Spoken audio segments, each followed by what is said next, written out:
الحمد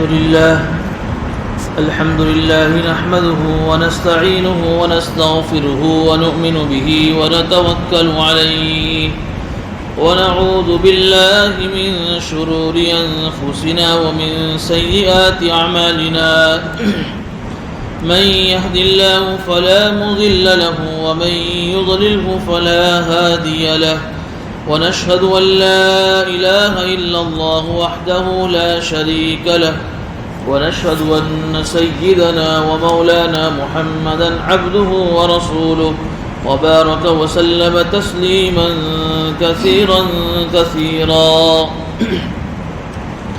أما بعد فأعوذ بالله من الشيطان الرجيم بسم الله الرحمن الرحيم إن الله لا يستحيي أن يضرب مثلا ما بعوضة فما فوقها فأما الذين آمنوا فيعلمون أنه الحق من ربهم وأما الذين كفروا فيقولون ماذا أراد الله بهذا مثلا يضل به كثيرا ويهدي به كثيرا وما يضل به إلا الفاسقين صدق الله العظيم.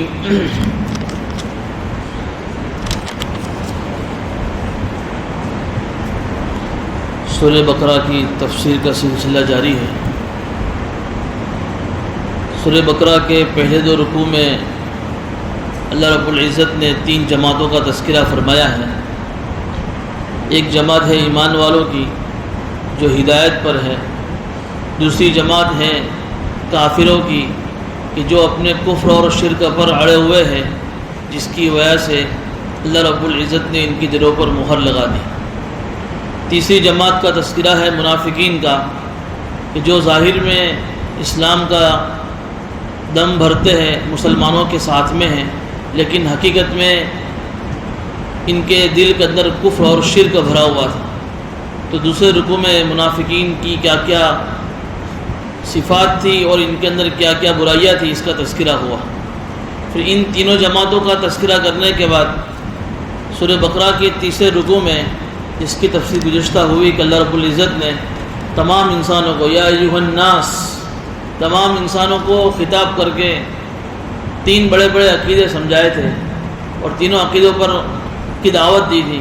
اس میں سب سے پہلا عقیدہ تھا عقیدہ توحید، کہ اصل جو چیز ہے وہ اللہ کو ایک ماننا ہے. اللہ کو ایک مانو، اللہ کے ساتھ کسی دوسرے کو شریک نہ ٹھہراؤ. پھر دوسرا عقیدہ بیان کیا تھا وَإِن كُنتُمْ فِي رَيْبٍ مِّمَّا کی آیت سے، کہ قرآن کریم جو اللہ رب العزت نے اپنے نبی پر اتاری ہے، یہ اللہ رب العزت کی کتاب ہے، اللہ رب العزت کا کلام ہے. حضور اکرم صلی اللہ علیہ وسلم نے اپنی طرف سے اس کو نہیں گھڑا ہے. اگر تمہیں قرآن کی اس بات میں شک لگتا ہے تو تم قرآن کی ایک چھوٹی سی آیت بنا کر پیش کر کے دکھاؤ. یہ چیلنج اللہ نے کیا تھا. اور قرآن کریم کی صداقت کو اور قرآن کریم کے حق ہونے کو بیان کر کے اس کے ضمن میں اللہ نے اللہ کے نبی صلی اللہ علیہ وسلم کی رسول ہونے کو بیان فرمایا. جب قرآن حق ہے تو جس پر نازل ہوا ہے وہ رسول بھی حق ہے. تو یہ دوسرا مسئلہ بھی آ گیا عقیدہ رسالت کا. تیسرا مسئلہ پھر اسی کے ضمن میں آیا تھا آخرت کا، کہ اگر تم اللہ کو نہیں مانو گے، قرآن کو نہیں مانو گے، رسول کو نہیں مانو گے، تو تمہارا جو حشر یہ ہوگا کہ اللہ تعالیٰ جہنم کی آگ کو تم سے بھڑکائے گا.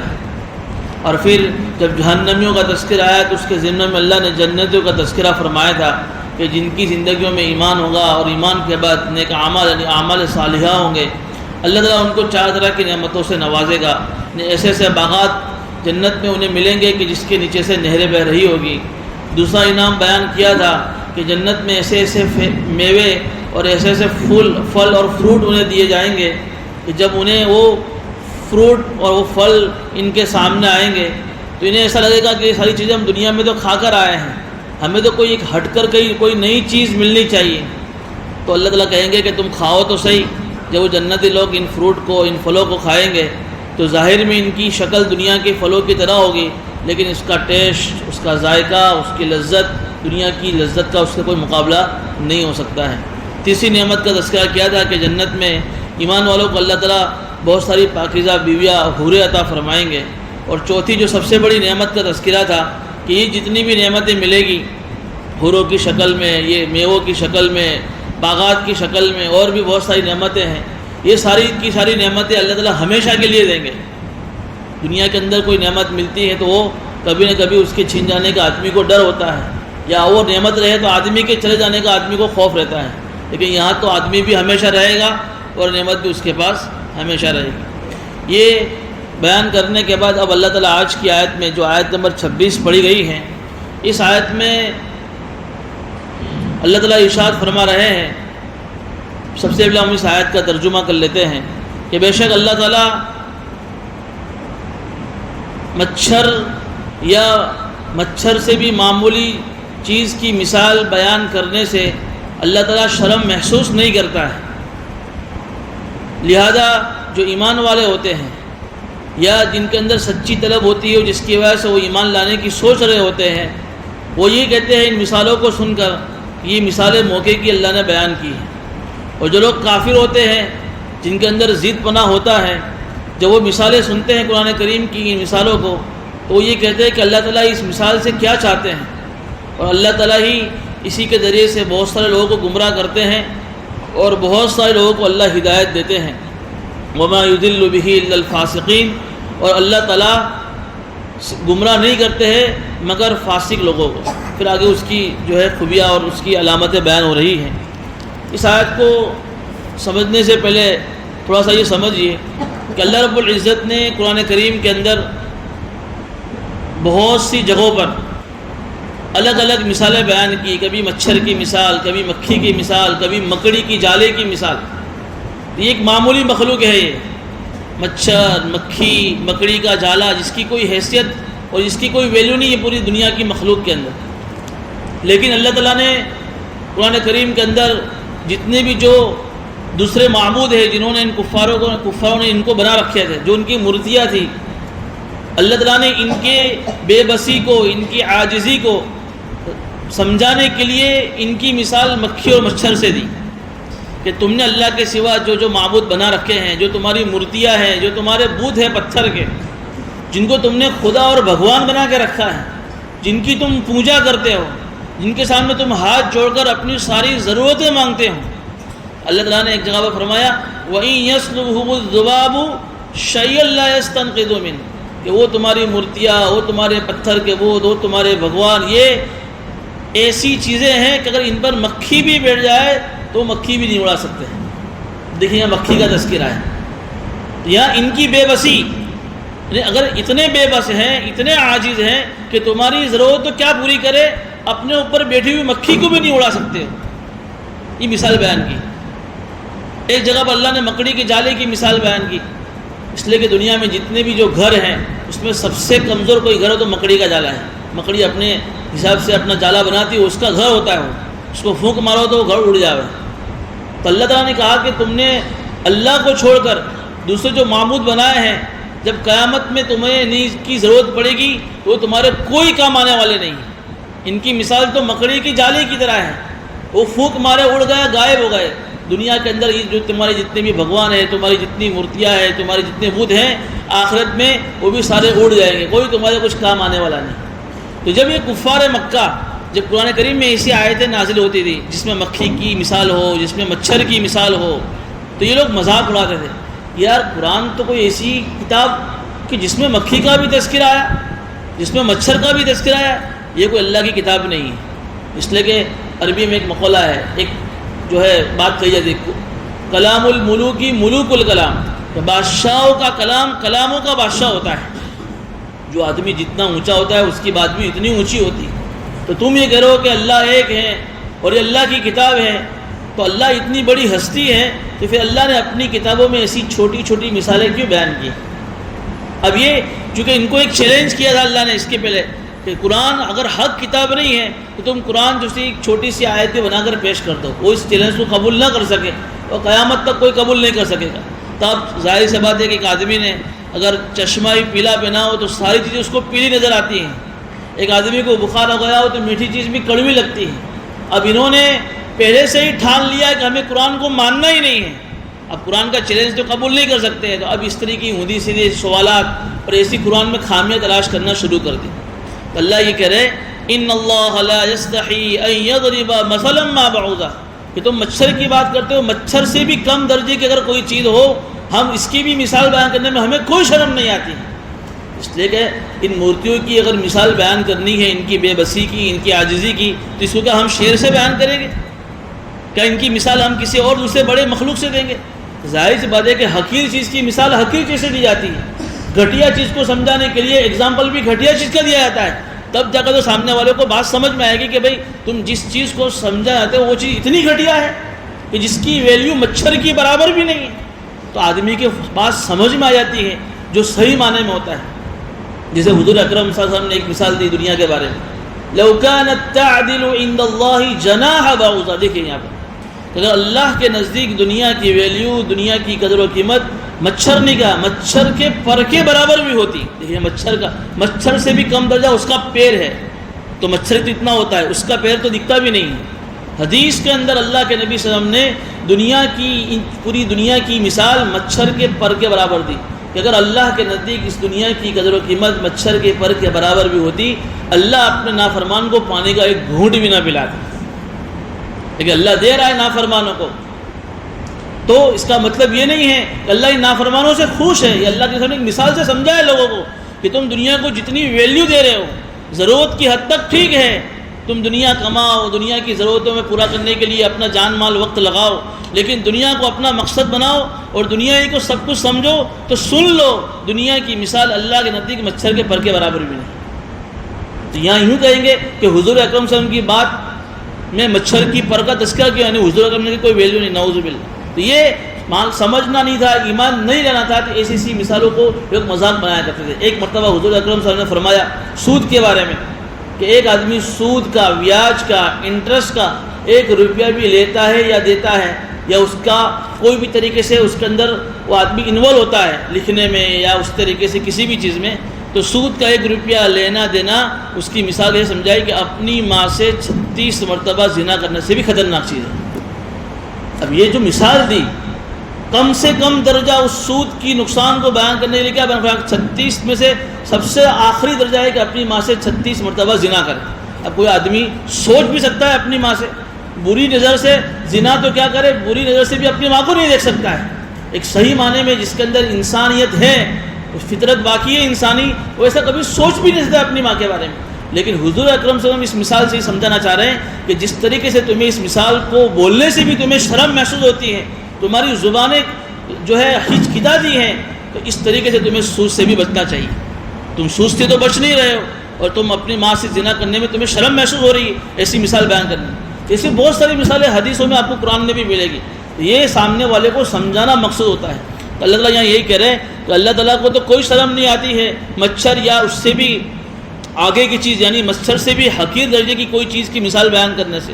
لیکن یہاں پر جس کے سامنے مثال بیان کی جاتی ہے وہ 2 طرح کے لوگ ہوتے ہیں. فَأَمَّا الَّذِينَ آمَنُوا فَيَعْلَمُونَ أَنَّهُ الْحَقُّ مِن رَبِّهِمْ. ایمان والے جن کے دل میں سچی طلب ہوتی ہے، جو یہ چاہتے ہیں کہ قرآن سے ہم کو ہدایت ملے، وہ تو ان مثالوں کو سن کر کیا کہتے ہیں، أَنَّهُ الْحَقُّ مِن رَبِّهِمْ. ہاں یہ موقع کی مثال ہے. فوراً بات سمجھ میں آ گئی ہمارے کو کہ ہم ایمان لانے سے پہلے جن مورتیوں کی پوجا کرتے تھے، جن کے سامنے ہم اپنی ساری ضرورتیں رکھا کرتے تھے، جب اللہ نے سمجھایا ہمیں کہ یہ تو مچھر اور مکھی کی طرح ہے، ان کی بے بسی اور ان کی، تو ہمیں فوراً سمجھ میں آ گیا کہ بھئی یہ ہمارے بھگوان اور ہمارا اللہ نہیں ہو سکتا ہے. ہم نے فوراً اس سے توبہ کر لی، کہا کہ یہ مثال بہت موقع کی، اللہ نے انہیں اس سے ہدایت دے دی. وَأَمَّا الَّذِينَ كَفَرُوا فَيَقُولُونَ. لیکن جن کے اندر سچی طلب نہیں ہوتی ہے، جو پہلے سے جن کے اوپر مہر لگ گئی ہے، یعنی جو سمجھنا ہی نہیں چاہتے ہیں، اللہ کیا کہتے ہیں کہ ان کو ان مثالوں سے ہدایت نہیں ملتی، تو کیا کہتے ہیں، ماذا اراد اللہ بہذا مثلا. کیا مطلب ہے اللہ کا ان مثالوں سے بیان کرنا، یہ کوئی بات ہوئی؟ مکھی کی مثال، مچھر کی مثال، مکڑی کی جالے کی مثال.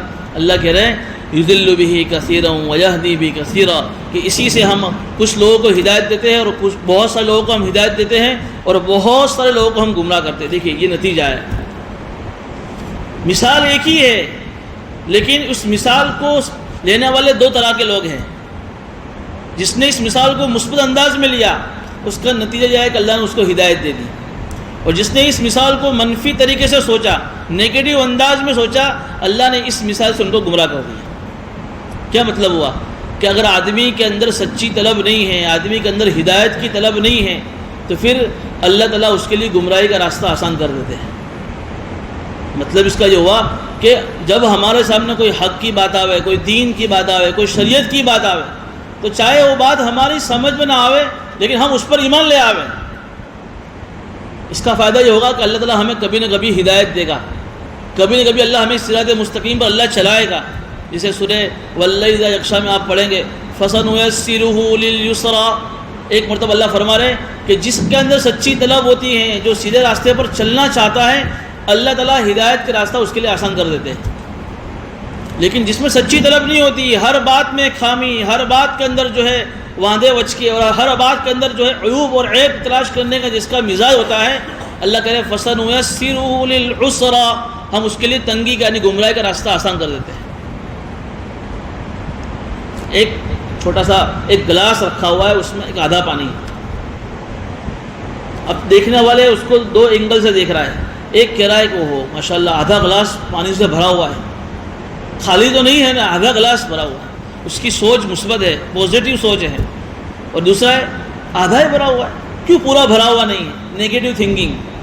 اب دیکھیے ہے چیز ایک، لیکن ایک کی سوچ مثبت تھی، پازیٹیو تھی، اس نے اس گلاس کو دیکھ کر اس کو خوشی ہوئی، دوسرے کی سوچ نیگیٹو تھی، اس گلاس کو دیکھ کر اس کو تکلیف ہوئی۔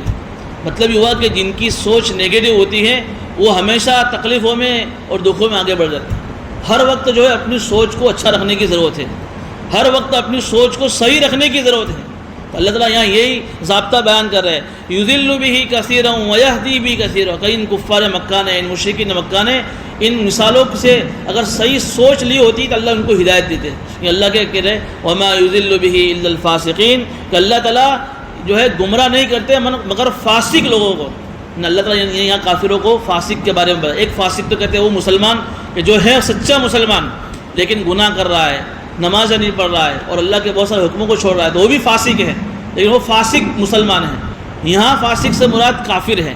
فاسق کہتے ہیں کہ اللہ کے حکم سے نکل جانا، انہوں نے اللہ کے حکم کا مطلب اللہ کی توحید کو نہ مان کر ایمان والوں کی فہرست اپنے آپ کو نکال دیا، جن کے اوپر بھی اللہ نے فاسق کا لیبل لگا دیا۔ اب ان کی 3 علامت اللہ یہاں بیان فرما رہے ہیں کہ جن فاسقوں کو اللہ تعالیٰ گمراہ کرتے ہیں، ان کی 3 علامتیں ہیں، سنیے۔ الذین ینقضون عہد اللہ من بعد میثاقہ، پہلی جو علامت یہ ہے کہ وہ لوگ اللہ تعالیٰ کے اس وعدے کو پکا کر لینے کے بعد اس کو توڑ دیتے ہیں۔ اب اللہ کا کون سا وعدہ انہوں نے توڑا؟ تو ہم سب بار بار قرآن کریم میں سن چکے ہیں کہ اس دنیا کو اللہ رب العزت نے پیدا کرنے سے پہلے جب حضرت آدم علیہ السلام کو اللہ نے بنایا تو حضرت آدم علیہ السلام کی پشت سے اللہ نے دنیا میں قیامت تک آنے والے سارے انسانوں کی روحوں کو اللہ نے پیدا کیا۔ ان روحوں کو اللہ تعالیٰ نے ایک عالم ارواح میں جمع کر دیا۔ انسان نہیں ابھی ہم، دنیا کو بنانے سے ہزاروں سال پہلے کی بات ہے۔ ان تمام روحوں کو اللہ نے ایک جگہ جمع کر دیا۔ حدیث میں آتا ہے الارواح جنود مجندہ، روحیں لشکروں کی شکلوں میں تھی۔ قیامت تک آنے والی روحیں کتنی ساری شکلوں میں ہوگی، کتنی ساری ہوگی۔ اللہ نے ان تمام روحوں سے ایک وعدہ لیا تھا، الست بربکم، کیا میں تمہارا رب نہیں؟ ابھی اللہ نے دنیا میں ہم سب کو نہیں بھیجا ہے، اس سے بھی اللہ نے ہماری روحوں سے اللہ نے وعدہ لے لیا۔ تمام روحوں نے ایک ساتھ جواب دیا، قولوا بلا وربنا، کیوں نہیں، بے شک اللہ آپ ہمارے رب ہیں۔ ہم اس دنیا میں آنے سے پہلے اللہ کو ایک مان کر آئے ہیں، پھر اللہ نے ہم سب کو دنیا میں بھیجا۔ اور جب دنیا میں انسان آیا تو دنیا کی چمک دمک کو دیکھ کر اور دنیا کی یہ زینت کو دیکھ کر اللہ کو بھول گیا، اللہ کو ایسا بھولا کہ اللہ کا انکار کر دیا۔ اللہ یہ کہہ رہے الذین ینقضون عہد اللہ من بعد میثاقہ، کہ وہ لوگ جنہوں نے اللہ سے اس عہد کو لینے کے بعد اللہ کے عہد کو توڑ دیا، یعنی جنہوں نے اس عہد الست کا خیال نہیں کیا، یہ لوگ فاسق ہیں۔ ایک عہد سے مراد یہ بھی ہے عہد خاموشی، کہ ہم اللہ نے ہم کو اس دنیا میں بھیجا تو اس دنیا میں آنے کے بعد پھر ہم سے اللہ نے کوئی عہد نہیں لیا، خاموش، لیکن ہم نے عہد لے لیا۔ کیا مطلب؟ میں آپ کو ایک مثال سے سمجھاؤں کہ جو بھی ہمارے اس ملک میں کوئی بھی بچہ پیدا ہوتا ہے ماں کے پیٹ سے، تو کیا پیدا ہونے کے بعد سرکار اس سے کوئی ایگریمنٹ لیتی ہے کہ تمہیں ہم اس ملک کی شہریت اور سٹیزن شپ اس وقت دے کہ جب تم کو ہمیں کوئی ایگریمنٹ دو؟ وہ اس ملک میں پیدا ہوا، یہ اس کا خاموش حال ہے کہ یہ اس ملک کا ناگرک ہے، یہ اس کو کوئی ایگریمنٹ اور کوئی جو ہے سرکاری کاغذ میں جا کر کوئی دستاویز کرنے کی ضرورت اس کو نہیں ہوتی، اس ملک میں پیدا ہوا، اس ملک کی ناگرکتا اس کو مل گئی۔ دوسرے ملک سے کوئی آدمی آئے گا اس کو بہت سارے پروسیس کرنی پڑتی ہیں۔ تو جو آدمی اس دنیا میں آیا ہے، اس دنیا میں آ کر اس نے خاموشی سے اللہ سے عہد کر لیا کہ اللہ میں تیری مرضی کے والی زندگی گزاروں گا، چونکہ عہد الست ہو چکا ہے۔ پھر بھی کوئی آدمی اس عہد کو کر لینے کے بعد اللہ کا نافرمان بن جاتا ہے، اللہ کا انکار کر دیتا ہے، گویا کہ وہ اللہ کے ساتھ کیے ہوئے عہد کو توڑ رہا ہے۔ تو یہ پہلی نشانی ہے فاسق لوگوں کی کہ وہ اللہ سے کیے ہوئے عہد کو توڑ دیتے ہیں۔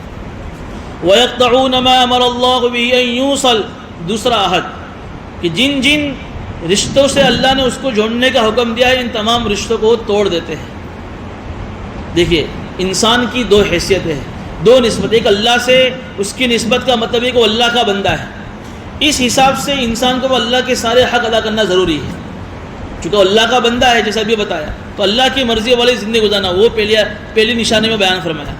اور دوسری نسبت انسان کی انسان سے ہے، مطلب یہ کہ جن جن لوگوں سے اس دنیا میں انسانوں کو واسطہ پڑنے والا ہے ان تمام لوگوں کے ساتھ اس کا صلہ رحمی کا معاملہ ہونا ضروری ہے۔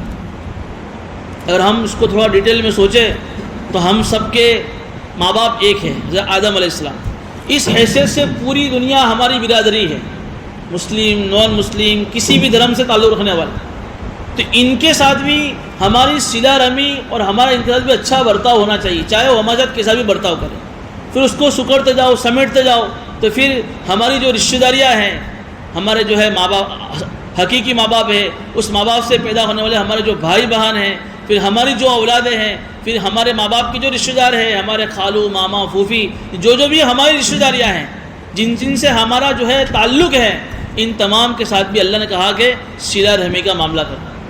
اس کے ساتھ ساتھ ہم جس سماج میں، جس معاشرے میں، جس سوسائٹی میں رہتے ہیں، جن لوگوں سے بھی ہمیں واسطہ پڑنے والا ہے، ان تمام کے ساتھ بھی اچھا برتاؤ کرنا۔ یعنی اس ایک آیت میں اللہ نے حقوق العباد کا بیان کر دیا کہ انسان کی دوسری جو ذمہ داری ہے وہ یہ ہے کہ جن سے اس کا رشتہ پڑنے والا ہے ان تمام کے ساتھ اچھا برتاؤ کرنا، چاہے کوئی ہمیں برا کہے، چاہے کوئی ہمیں جو ہے گالیاں بولے، چاہے کوئی ہمارے ناانصافی کرے، چاہے کوئی ہمارا حق دباوے، لیکن ہماری ایک مسلمان کی نشانی یہ ہے کہ وہ ان تمام رشتہ داروں کے ساتھ صلہ رحمی کرے۔ دنیا میں اس کا فائدہ کیا ہوگا؟ اللہ اس کے روزے میں برکت دے گا، اللہ اس کی عمر کو لمبی کرے گا۔ لمبی عمر کا مطلب بھی علماء نے لکھا کہ بھئی اگرچہ وہ موت تو اپنے وقت پر آئے گی، کہ اللہ اس سے ایسا کام لے گا کہ دنیا سے چلے جانے کے بعد بھی لوگ اس کو یاد کریں گے۔ بہت سارے لوگ ہیں نا دنیا سے چلے گئے ہوئے 50 سال ہو گئے، لیکن پھر بھی لوگ ان کو یاد کرتے ہیں کہ وہ آدمی بھلا آدمی تھا، کیسے کیسے کام کر کے گیا ہے۔ تو اس کے چلے جانے کے بعد بھی دیر تک، برسوں تک اس کا نام لوگوں کی زبانوں پر آنا، یہ بھی اس کی عمر میں برکت کی نشانی ہے۔ تو یہ جو فاسق لوگ ہوتے ہیں یہ صلہ رحمی نہیں کرتے ہیں، وہ رشتوں کو توڑتے ہیں۔ کیا کہا؟ وَيَقْطَعُونَ مَا أَمَرَ اللَّهُ بِهِ أَن يُوصَلَ، کہ جن رشتوں کو جوڑنے کا حکم دیا ہے ان رشتوں کو توڑتے ہیں۔ تو پھر نتیجہ کیا ہوتا ہے کہ کوئی آدمی اللہ کا حق بھی ادا نہ کرے، اللہ کے بندوں کا حق بھی ادا نہ کرے، اس سے زمین میں فساد پھیلتا ہے۔ فساد کا مطلب جھگڑے، یہ آدمی اب فتنے کی جڑ بن جاتا ہے، اللہ کا حق ادا نہیں کر رہا ہے، بندوں کے حق ادا نہیں کر رہا ہے، اس کی ذات لوگوں کے لیے فساد اور فتنے کا ذریعہ بن جاتی ہے۔ وَيُفْسِدُونَ فِي الْأَرْضِ، کہ یہ فاسد اور پھر زمین کے اندر فساد مچاتے ہیں۔ یہ 3 علامات اللہ نے بیان فرمائی۔ اگر اللہ فرما رہے ہیں اولئک هم الخاسرون، کہ یہی لوگ خسارے میں ہیں، آخرت کا بھی خسارہ اور دنیا کے اندر بھی ناکامی۔ کیف تکفرون باللہ وکنتم امواتا فاحیاکم ثم یمیتکم ثم یحییکم ثم الیہ ترجعون۔ آگے اللہ تعالیٰ ایک اور آیت سے ہم انسانوں کو ایک نصیحت کے انداز میں اللہ سمجھا رہے ہیں، ایک جھنجھوڑ رہا ہے، چونکہ مضمون چل رہا ہے اللہ کی توحید کا اور اللہ کی نافرمانی نہ کرنے کا۔ تیسری اللہ تعالیٰ آخری آیت میں ہمیں سمجھا رہے ہیں کہ تم کیسے اس اللہ کی ناشکری کرتے ہو، تم کیسے اس اللہ کی نافرمانی کرتے ہو، اس اللہ کے ساتھ کفر کرتے ہو۔ وَكُنْتُمْ أَمْوَاتًا، حالانکہ تم اس دنیا میں آنے سے پہلے مردہ تھے، پھر اللہ نے تم کو اس دنیا میں پیدا کیا، ثُمَّ يُمِيتُكُمْ، پھر اللہ تم کو دوبارہ موت دے گا، ثُمَّ يُحْيِيكُمْ، پھر اللہ تعالیٰ تم کو دوبارہ قیامت میں زندہ کرے گا، ثُمَّ إِلَيْهِ تُرْجَعُونَ، پھر اللہ کے پاس تم دوبارہ لوٹائے جاؤ گے۔ یعنی اتنی ساری نعمتیں اللہ نے تمہارے ساتھ لگائی ہیں، اتنی ساری نعمتوں کے بارے میں ہونا تو یہ چاہیے کہ تم اللہ کی نعمتوں کی شکر گزاری کرتے اور اللہ پر ایمان لے آتے ہیں، لیکن پھر بھی یہ کفار مکہ، یہ مشرکین مکہ دین بدین اللہ کی نافرمانی میں بڑھ رہے ہیں۔ اس میں پہلے نعمت کا تذکرہ کیا فرمایا؟ وَكُنْتُمْ أَمْوَاتًا، کہ تم مردہ تھے، اس دنیا میں آنے سے پہلے ہمارا کوئی وجود تھا ہی نہیں۔ آج سے 100 سال پہلے ہم سوچیں اپنے بارے میں، ہم میں سے کوئی اس دنیا میں نہیں تھا۔ بلکہ سورہ دہر جس کی تلاوت جمعہ کے دن ہوتی ہے، هَلْ أَتَىٰ عَلَى الْإِنسَانِ حِينٌ مِّنَ الدَّهْرِ لَمْ يَكُنْ شَيْئًا مَّذْكُورًا، کہ ایک وقت انسان پر ایسا بھی آیا ہے کوئی انسان اس دنیا میں کوئی قابل ذکر چیز ہی تھی بھئی۔ وہ انسان عبداللہ نام کا کوئی آدمی آج ہے، 100 سال پہلے اس کا کوئی ذکر ہی نہیں تھا دنیا میں۔ اللہ یہ نعمت بیان کرے کہ تم کوئی ذکر کے لائق کوئی چیز نہیں تھے۔ بہت سارے منی کے جو ہے ناپاک قطرات ضائع ہو جاتے ہیں، لیکن جب اللہ تعالیٰ مقدر چاہتے ہیں کسی انسان کی دنیا کی زندگی کو، تو پھر ماں باپ کی پیٹھ سے وہ منی کا ناپاک قطرہ نکل کر ماں کے رحم میں جا کر اور اللہ تعالیٰ اس کو بند کر دیتے ہیں۔ تو اللہ تعالیٰ کہہ رہے ہیں کہ یہ منی کا جو ناپاک قطرہ ہے یہ بھی تو ایک مردار چیز ہے، ایک ناپاک اور ایک گندگی چیز ہے، لیکن جب اللہ تعالیٰ نے تمہاری جب زندگی لکھی تو باپ کی پیٹھ سے اس ناپاک منی کے قطرے کو نکال کر ماں کے رحم میں ڈال کر اس کو بند کر دیا۔ اور پھر ایسا بھی نہیں ہے کہ وہ منی کا قطرہ آٹومیٹک چلا گیا، وہ بھی کتنے مراحل سے نکل کر وہ منی کا قطرہ بنا ہے۔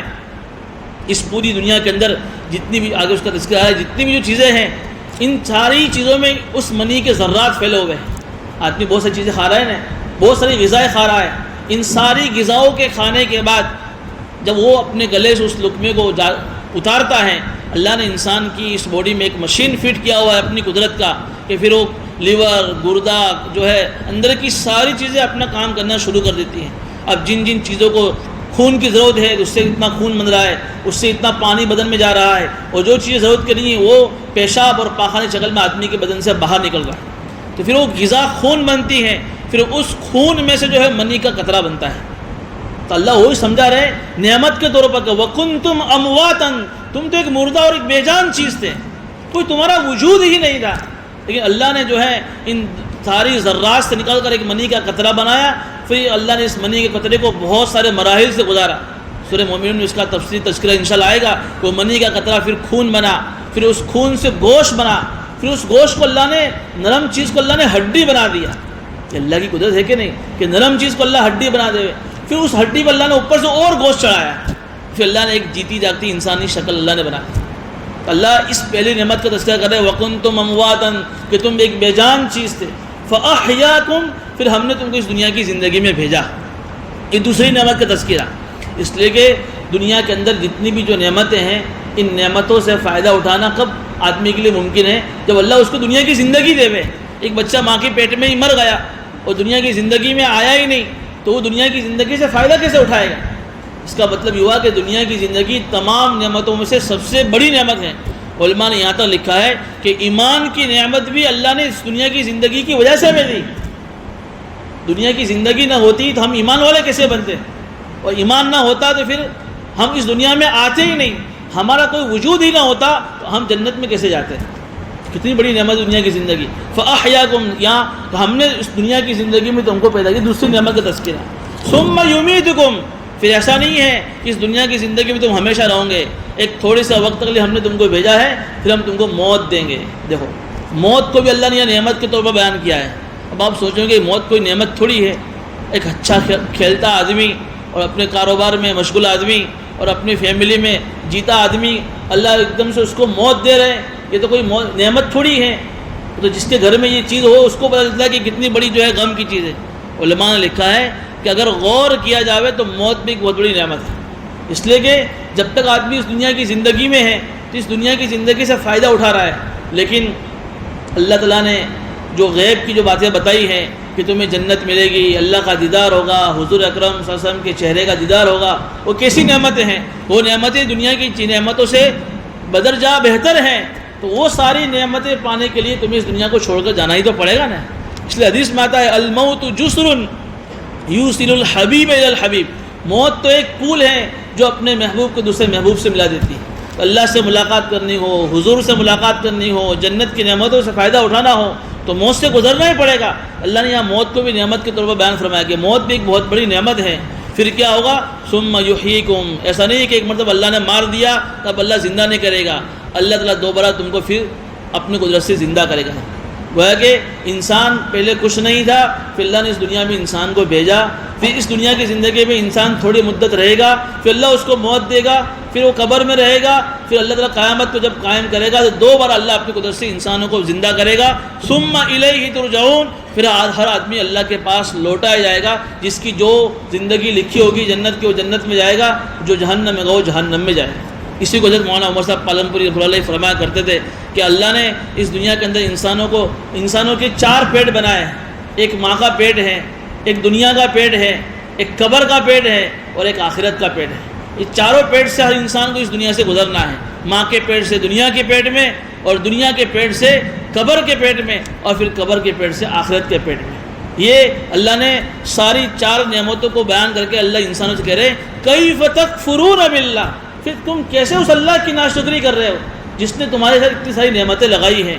هو الذی خلق لکم ما فی الارض جمیعا، اور پھر ایسا نہیں ہے کہ تم کو دنیا میں بھیج دیا اور تم کو ایسے چھوڑ دیا، دنیا کے اندر زمین میں جتنی بھی چیزیں اللہ نے تمہارے فائدے کے لیے بنائی، جو بھی کھانا ہمارے پاس پہنچ رہا ہے غذا کی شکل میں ہو کہ لباس کی شکل میں ہو، جو بھی ہے دنیا کی ساری چیزوں کا اس میں حصہ لگتا ہے، سورج کا، زمین کا، چاند کا، ستاروں کا، دنیا کے جو چوپائے جو گھوم رہے ان تمام کا حصہ، وہ جو نعمتیں ہمارے پاس پہنچی اس سب میں اس کا حصہ لگ رہا ہے۔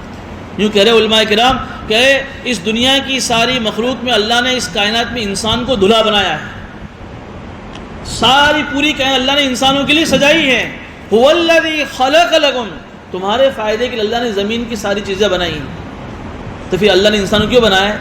اپنی یاد کے لیے بنایا ہے۔ اس لیے حضرت ابن عطا رحمۃ اللہ کا قول لکھا ہے کہ جب اللہ نے دنیا کی ساری چیزیں انسانوں کے فائدے کے لیے بنائی ہے، انسانوں کے نفع کے لیے بنائی ہے، تو انسان کی جتنی مقدر ہوگی اس کو دنیا کی چیزیں اس کو مل کے رہے گی، کہ وہ آدمی بیوقوف ہے کہ اس دنیا کی چیزوں کو حاصل کرنے کے لیے اپنے اللہ کو بھول جائے۔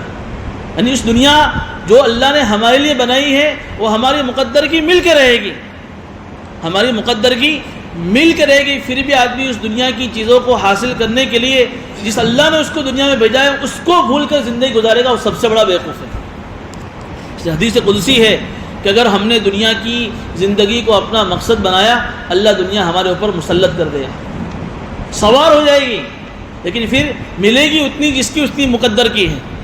آدمی دیکھتا ہے نا، میں یہ کروں وہ کروں یہ کروں وہ کروں، بھاگتا رہتا ہے دنیا کے پیچھے، چونکہ دنیا کو اپنا مقصد بنا لیا ہے، لیکن اس کو ملتا کتنا ہے؟ جتنا اس کا مقدر کا ہے۔ لیکن نقصان کیا ہوتا ہے کہ دنیا اس پر سوار ہو جانے کی وجہ سے ہر وقت پریشان رہتا ہے، کبھی اس کو سکون ہی نہیں ملتا ہے۔ اور آگے کیا جملہ فرمایا؟ لیکن جو آخرت کو اپنا مقصد بنائے گا تو اللہ تعالیٰ دنیا کے کاموں کے لیے اس کے لیے کافی بن جائے گا۔ کیا مطلب؟ کہ جو آخرت کو اپنا مقصد بناوے تو کیا دنیا میں اس کی لوٹری لگ جائے گی؟ نہیں، مقصد حدیث کا یہ ہے کہ جس کا مقصد آخرت ہے کہ وہ آخرت کی تیاری میں لگا ہوا ہے، پھر وہ دنیا بھی کما رہا ہے، گھر والوں میں بھی دے رہا ہے، لیکن اس نے مقصد آخرت بنایا ہے تو اس کو دنیا کے اندر اللہ نے اس کی جو روزی طے کی ہے وہ اس پر خوش رہے گا، وہ قناعت کی صیغت اللہ اس کو پیدا کر دے گا۔ قناعت کہتے ہیں جو ملا اس پر راضی، رضا بالقضاء، یہ بہت بڑی نعمت ہے۔ جب تک آدمی کو یہ نعمت نہیں ملتی ہے، آدمی کو سونے کا ایک جنگل میں ملے گا نا، حدیث میں کوئی دوسرے کی تمنا کرے گا، اور 2 سونے کے جنگل مل جاوے تو تیسرے کی تمنا کرے گا۔ تو حضور نے کیا فرمایا کہ پھر کیا فائدہ کیا ہوگا؟ کیا آدمی کو اللہ نے ایسا لالچی بنایا ہے کہ قبر کی مٹی اس کا پیٹ بھر سکتی ہے۔ مطلب کیا ہوا کہ دنیا کی ساری چیزیں اللہ یہاں کہہ رہے هو الذی خلق لکم ما فی الارض جمیعا، جب دنیا کی ساری چیزیں تمہارے نفع کے لیے بنائی ہے اور ہم نے تم کو اپنی عبادت کے لیے بنایا ہے، پھر بھی تم اللہ کی مرضی چھوڑ کر اپنی مرضی میں لگ کر دنیا کمانے میں اور دنیا کے اندر پھنس جاؤ تو تم سے بڑا ناشکرا کون ہو سکتا ہے؟ ثم استوى الى السماء فسواهن 7 سماوات، آگے ایک اور نعمت تذکرہ کہ ساری اس دنیا کو بنا اللہ رب العزت نے، پھر آسمان کی طرف اللہ تعالیٰ متوجہ ہوئے اور اللہ نے 7 آسمان بنائے۔ یہ بھی اللہ کی بہت بڑی، گزشتہ بھی اس کا تذکرہ آیا تھا کہ آسمان بھی اللہ کی بہت بڑی نعمت ہے۔ روایت میں آتا ہے کہ جب اللہ اس دنیا میں، اللہ اکیلے اور تنہا تھے، کوئی اس دنیا میں نہیں تھا، نہ زمین نہ آسمان نہ دنیا کی کوئی چیز ہے، صرف اللہ تھے اور اللہ ہی تھے، اور کوئی اس دنیا میں نہیں تھا، اور پوری دنیا میں پانی ہی پانی تھا۔ تو پھر اللہ رب العزت نے جب اس دنیا کو بنانا چاہا تو سب سے پہلے اللہ تعالیٰ نے جب اپنی قدرت سے اس پانی کو ہلایا، اس پانی میں سے ایک بلبلا جس کو ہم پرپوٹا بولتے ہیں، وہ پرپوٹا بنا، اور اس پرپوٹے سے پھر اللہ تعالیٰ نے اس دنیا کو زمین بنایا. جسے عورتیں جب آٹا گوندتی ہے، آٹا گوندنے کے بعد جب آٹا روٹی کے لیے تیار ہو جاتا ہے تو اس کا ایک پیڑا بناتی ہے روٹی کا، پھر اس کو اس پر رکھتی ہے روٹی بنانے کے لیے جو ہوتا ہے. تو وہ جو پیڑا کیسا ہوتا ہے؟ گول. پھر وہ ویلن سے اس کو یوں کرتی ہے تو وہ پوری گول روٹی بنتی ہے. تو اللہ تعالیٰ نے اس پانی کے پرپوٹے سے اپنی قدرت سے اس پانی کو پرپوٹا بنایا، پھر اس پرپوٹے سے اس آٹے کی طرح اس کو ایک گول بنایا، پھر اس کو اللہ نے پوری دنیا میں اللہ نے زمین کو پھیلا دیا. پھر اللہ رب العزت نے زمین کو بنانے کے بعد اللہ تعالیٰ نے آسمان کو بنایا. پہلے زمین بنی، پھر اللہ نے آسمان کو بنایا، اور پھر آسمان کو بنانے کے بعد اللہ نے اس پوری دنیا کا نظام قائم کیا. اور وہی تفصیل ہے کہ زمین کتنے دنوں میں بنی اور آسمان کتنے دنوں میں بنا، یہاں اس کی تفصیل کا موقع نہیں ہے. بہرحال اللہ نے پہلے زمین بنائی، پھر 7 آسمان بنائے. علماء نے لکھا ہے کہ ایک آسمان بنایا، ایک کے بعد دوسرا، دوسرے کے بعد تیسرا، پھر 7 آسمان بنائے. ایک آسمان اتنا موٹا کہ اس آسمان کو پار کرنے کے لیے 500 سال، اور ایک آسمان سے دوسرے آسمان کے بیچ میں بھی 500 سال. کتنا بڑا اللہ نے آسمان، ایسے 7 آسمان اللہ نے بنائے. یہ جو آسمان جو ہم دنیا کی نظر سے دیکھتے ہیں، یہ آخری کوئی آسمان نہیں ہے. یہ تو ایک دنیا کی ظاہری ہماری جو نظر ہے، جو جس کو ہم دیکھ رہے ہیں، جس کو ہم بولتے ہیں نیلو کلر کا، اسکائی کلر کا جس کو ہم آسمان بولتے ہیں، وادلی کلر جس کو ہم بولتے ہیں، یہ کوئی حقیقت میں آسمان نہیں ہے. یہ تو آسمان کی ایک ظاہری چھت ہے، اس کے اوپر آسمان ہے. اور ایسے اللہ نے 7 آسمان اللہ نے بنائے ہیں. اور ایسا نہیں کہ یہ آسمان جیسا ہے سیم ایسا ہی دوسرا آسمان ہے. کوئی آسمان لوہے کا ہے، کوئی تانبے کا ہے، تو کوئی کیسا ہے. بڑی یہ تفصیلی باتیں ہیں. اللہ تعالیٰ نے یہاں نعمت کے طور پر اس کو بیان فرمایا ہے. ثم استوى الى السماء فسواهن 7 سماوات. اللہ تعالیٰ نے 7 آسمان بنائے. علماء نے لکھا ہے کہ جس پانی کے پرپوٹے سے اللہ نے زمین جہاں سے بنائی تھی، وہ جو جگہ تھی آج اس جگہ پر کعبہ ہے. پوری دنیا میں جہاں پانی تھا اور پانی کے جس حصے سے پرپوٹا نکلا اور جہاں سے اللہ نے زمین بنائی، اس جگہ پر آج کعبہ ہے. اور جب اللہ تعالیٰ اس دنیا کو ختم کرنے کا اللہ سوچیں گے، اللہ چاہیں گے، تو پھر اللہ تعالیٰ اسی کعبے سے اس دنیا کو ختم کریں گے. روایت میں آتا ہے کہ جب اللہ تعالیٰ اس زمین کو، اس دنیا کو ختم کرنے کا ارادہ فرمائیں گے تو ایک حبشی کالا کلوٹا آدمی ایک بہت بڑے لشکر کو لے کر آئے گا. اس کا لشکر اتنا بڑا ہوگا کہ اس لشکر کا پہلا آدمی کعبے میں ہوگا، اور لشکر کا 6 آدمی جدہ جو کعبے سے کتنا دور ہے، وہ جدہ کے سمندری علاقے میں ہوگا. پھر وہ حبشی آدمی اس کعبے کو گرانے کا جب سوچے گا، اللہ تعالیٰ قیامت کو قائم کر دیں گے، اللہ تعالیٰ قیامت کو نافذ کر دیں گے، وہ دنیا ختم ہو جائے گی. تو بہرحال یہ آیتوں میں اللہ تعالیٰ نے ہم انسانوں کو اور دنیا کے تمام انسانوں کو اپنی نعمتیں یاد دلا کر ہمیں اپنی نعمتوں کی شکر گزاری کرنے کی اللہ نے ہمیں توفیق عطا فرمائی کہ کیف تکفرون باللہ، کہ تم اللہ کی نعمتوں کی کیسے ناشکری کرتے ہو جس کے تم مردہ تھے، پھر تمہیں پیدا کیا، پھر تم کو اللہ موت دے گا، پھر اللہ تم کو دوبارہ زندہ کرے گا، پھر اللہ کے پاس تم سب لوٹائے جاؤ گے. اور وہی اللہ ہے جس نے اس دنیا کی ساری چیزوں کو تمہارے لیے پیدا فرمایا. پھر اللہ تعالیٰ آسمان کی طرف متوجہ ہوا اور اس نے 7 آسمان بنائے ہیں، اور وہ ہر چیز کا جاننے والا ہے. جب اس کو پاس ہر چیز کا علم ہے تو آسمان بنانا بھی اس کے لیے کوئی مشکل کی بات نہیں. علماء نے لکھا ہے کہ آج جو کعبہ ہے، وہ کعبے کی سلامتی ہے تو پوری دنیا قائم ہے. کعبہ سلامت ہے تو پوری دنیا سلامت ہے. کیا مطلب ہوا کہ پوری سب سے پہلی جو مسجد ہے، حرم کعبہ ہے، وہ دنیا کے اندر جتنی بھی جو مسجدیں ہیں وہ اس کی برانچ اور اس کی شاخہ ہے. ساری مسجدوں میں کعبے کی طرف سے نور آتا ہے. اس کا مطلب یہ ہوا کہ پوری دنیا کی مسجدیں جب آباد ہیں، اللہ اس دنیا کو آباد رکھے گا. جب دنیا کی مسجدیں ختم ہو جائے گی، اللہ اس دنیا کو بھی توڑ پھوڑ کر ختم کر دے گا. اب ہماری یہ چوائس ہونی چاہیے کہ اللہ تعالیٰ ہم سے اس دنیا مسجدوں کو آباد کرنے کا اللہ ہم سے کام لے لے. اللہ پاک ہمیں ان باتوں کو عمل کرنے کی توفیق عطا فرمائے.